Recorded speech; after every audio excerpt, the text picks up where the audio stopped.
Voici la première partie. Dans la lueur tamisée d'un réverbère lors d'une soirée apparemment ordinaire dans la banlieue de l'Arizona, le cœur de Cassandra Miller battait la chamade lorsqu'elle fit une découverte qui allait bouleverser sa vie. En ouvrant le coffre de sa voiture, ce véhicule fidèle hérité de sa défunte mère, elle tomba face à une scène inimaginable.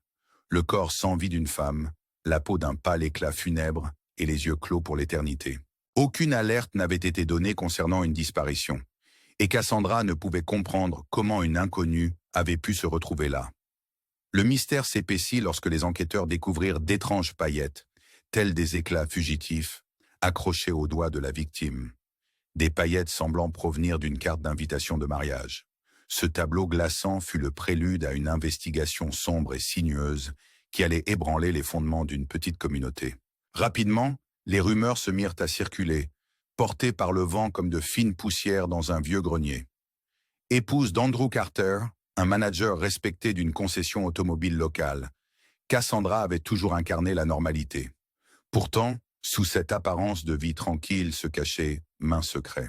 La défunte, connue de ses proches sous le nom d'Alice Peterson, portait une histoire occulte qui la liait non seulement aux paillettes énigmatiques et à une méthode de meurtre insoupçonnée, un coup violent infligé par une petite statuette, mais également à des rumeurs sur des liaisons interdites et des conflits familiaux amers. Les enquêteurs découvrirent qu'Alice avait jadis été mariée à Victor Peterson, jusqu'à ce qu'un décès prématuré, toujours enveloppé de mystère, vienne bouleverser son existence, et que sa belle-fille, Veronica Peterson, s'imposa peu à peu comme une personne d'intérêt, leur relation s'étant envenimée lors d'une violente dispute.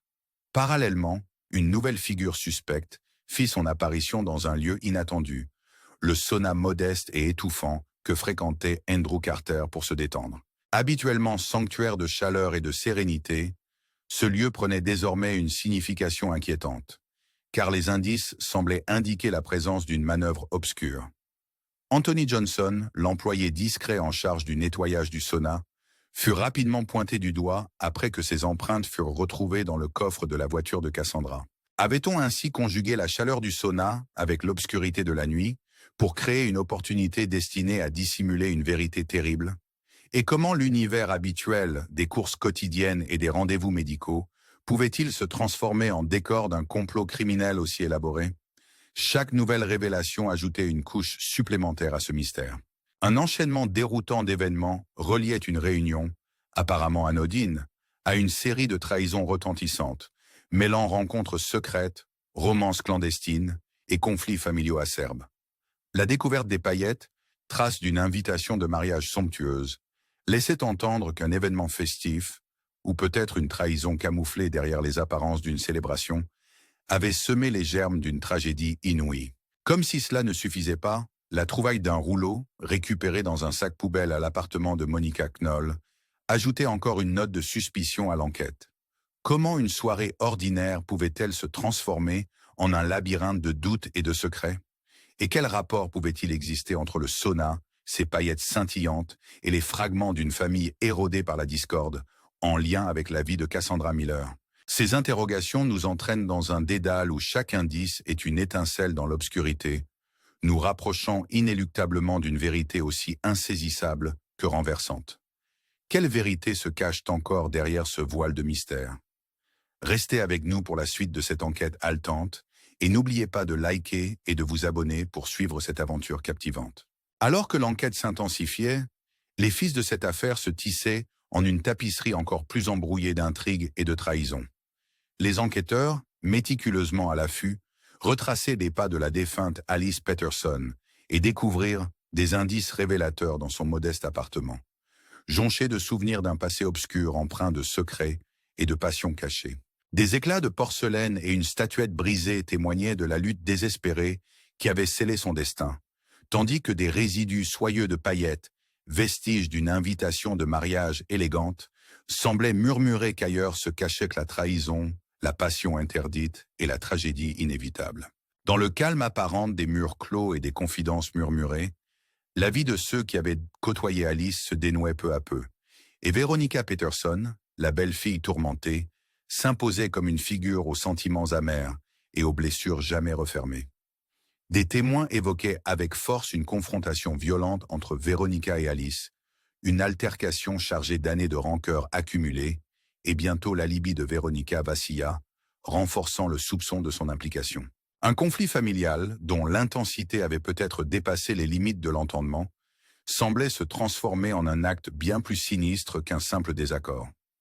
Dans le même temps, le sauna, lieu de détente habituel d'Andrew Carter, conservait sa part d'ombre dans cette énigme.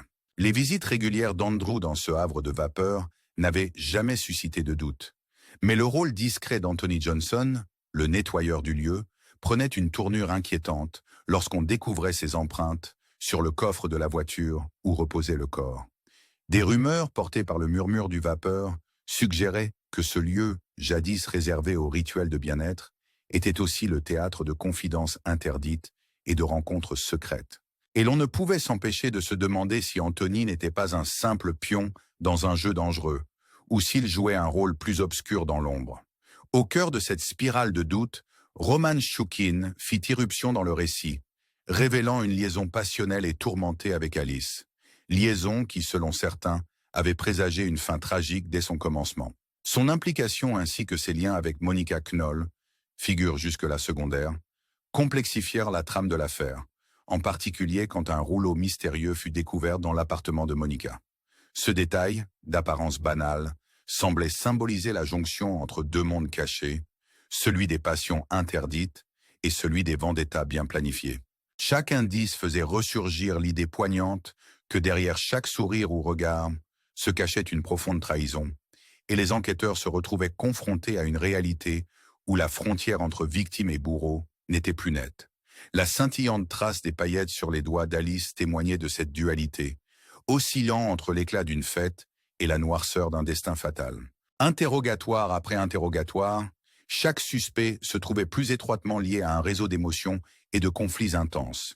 Et à mesure que les alibis s'effritaient, la question se faisait plus pressante.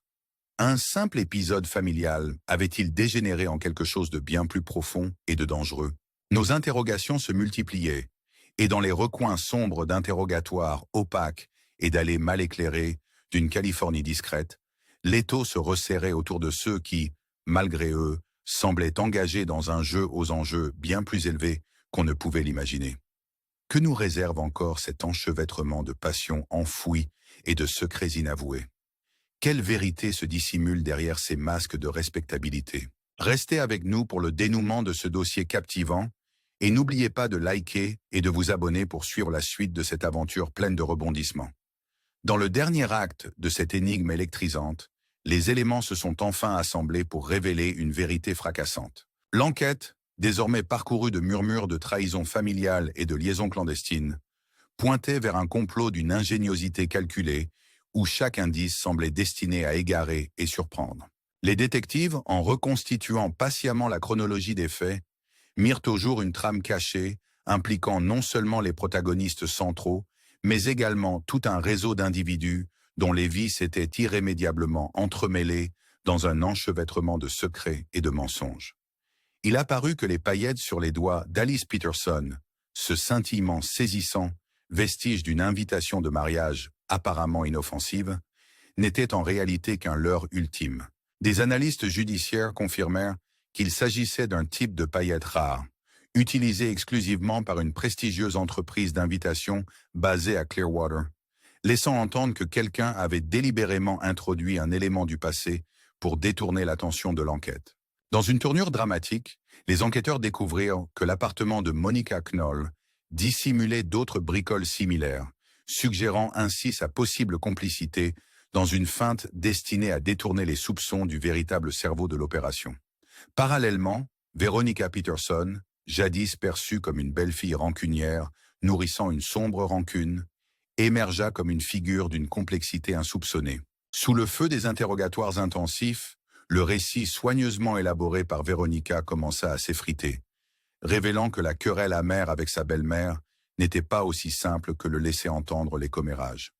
En réalité, poussée par un sentiment de trahison mal orienté et une désespérance grandissante, Veronica avait secrètement ourdi une conspiration avec l'ancien amant de la victime, Roman Choukin. Ce dernier, longtemps présenté comme le paramour tourmenté, finit par admettre une part de culpabilité, dévoilant ainsi un labyrinthe de rancœurs personnelles et de paiements dissimulés qui remontaient à de nombreuses années. Leur alliance interdite, alimentée par un mélange de passion et d'amertume, avait méticuleusement orchestré un scénario visant à faire passer un meurtre prémédité pour un acte de violence aléatoire, afin de dissimuler une trahison encore plus insidieuse, reposant sur des crimes financiers enracinés et des vendettas personnels. Au fur et à mesure que ces révélations se multipliaient, l'attention se retourna une nouvelle fois vers Anthony Johnson, ce nettoyeur discret du sauna dont les empreintes avaient été retrouvées dans le coffre de la voiture de Cassandra Miller.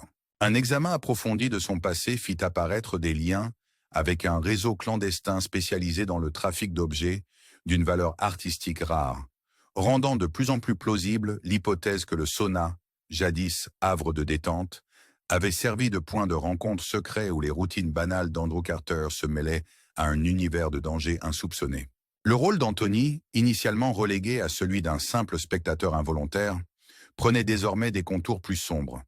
Pouvait-il avoir facilité le transfert de cette statuette fatale, arme de la mort qui avait scellé le destin d'Alice? Puis vint la révélation décisive. Des experts médico-légaux mirent au jour des traces d'un composé chimique unique sur la statuette, substance utilisée de manière prépondérante dans la fabrication de paillettes sur mesure pour des faire-part de mariage haut de gamme. Ce détail, a priori insignifiant, vint combler le fossé entre l'ingénieuse diversion orchestrée par Monica Knoll et la manipulation préméditée qui avait conduit à la mort prématurée d'Alice. Chaque élément de preuve s'imbriquait désormais pour former un tableau saisissant de tromperie. Une famille déchirée par l'amertume, un amant prisonnier d'un passé de regret, un employé aux liens dissimulés et un manager ordinaire dont la voiture était devenue, par un cruel paradoxe, le réceptacle du destin. Dans ce dernier chapitre, la vérité se dévoile avec une intensité inattendue, révélant une façade minutieusement construite qui masquait des émotions brutes et la détermination implacable que certains étaient prêts à déployer pour dissimuler leurs péchés. La question qui s'impose désormais à nous est profonde. Dans un monde où la vérité se retrouve ensevelie sous des couches de paillettes et de mensonges scintillants, jusqu'où ira-t-on pour protéger ses secrets? Et tandis que les rues paisibles de cette communauté retombent dans une normalité troublée, la justice parviendra-t-elle un jour à triompher? Ou ne sommes-nous tous que des acteurs pris dans un jeu sans fin de duplicité?